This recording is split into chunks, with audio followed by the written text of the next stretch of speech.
true that Islam teaches about the pre-existence of the soul? In classical books, yeah, this is this is commonly presented like this. Soul pre-existed, and God gathered all of the souls in the land of the souls, and then eventually put them in human bodies as we have now.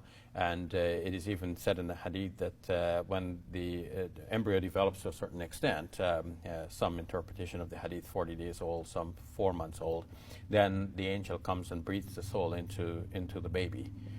And that's how we have this body-soul dualism. That's classical. Okay, so then does this mean, do you teach, so the viewer goes on to ask, do you teach that all souls were created in adult before their earthly life, but then God erases the memory from these souls, with the one exception that God leaves the idea in our minds that God exists? Well, the questioner here is asking for clarification. Do we believe that? But obviously, when you think of the question, you realize the difficulty with the classical belief. It would mean then that though this was normally taught, that we had this pre-existence, and then God asked, Alastu bi rabbikum, in the 7th chapter of the Quran, the 172nd verse.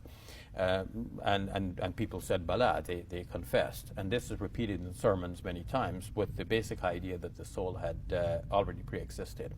Also in the 33rd chapter of the Quran, it is mentioned that God offered up the responsibility to everything around us, and everything demurred from accepting that responsibility, the amana, as the Quran puts it, except for human beings. Human beings accepted that amana or trust, and we turned out in the end to be wrongdoing and even ignorant.